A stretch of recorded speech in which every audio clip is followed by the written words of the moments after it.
They say there's no place like home. It rings true for non-resident Indians as well. A lot of Indians settle abroad. Better living standards, high-paying jobs attract them. But once they have saved enough, many want to return to their homeland after retirement. Look at this survey now by a fintech platform. It shows at least 60% of the non-resident Indians living in the US, Canada, the UK, Australia and Singapore want to come back to India to spend their golden years. Let's take a look at some more figures. 80% of NRIs based in Australia plan to return to India after retiring.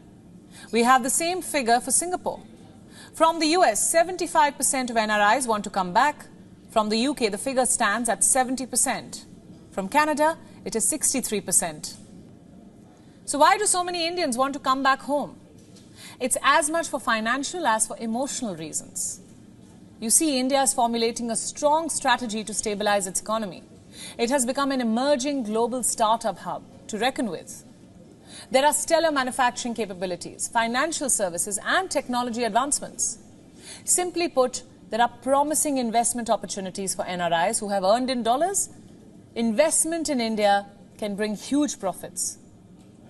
In fact, a whopping 72% of NRIs believe that India has a stable investment avenue. They are bullish on India's growth. 56% of the NRIs based in the US and 44% of those in Canada have already started investing in India for retirement.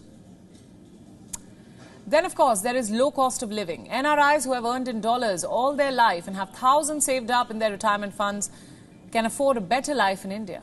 Much better. In fact, far better than they would have in the United States or even the United Kingdom. Why do I say that? Because inflation is already soaring in the West. People are struggling to make ends meet.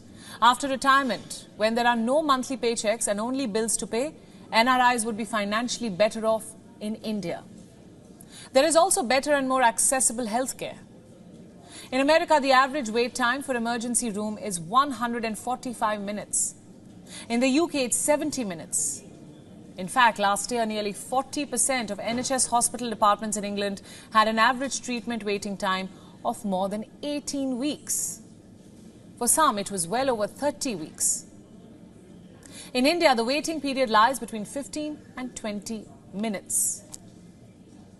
So where would you want to live? Especially at an age when you'd be more vulnerable and would need more medical attention. Of course, at a place where you have better access to medical care. Not somewhere that you'd have to wait for weeks to see a doctor's face. Then there is the emotional factor. Indians go abroad and build a new life, but often their families are left behind. And why just families? Also their friends, their culture, their childhood memories. Some want to raise their children or grandchildren in India close to their culture.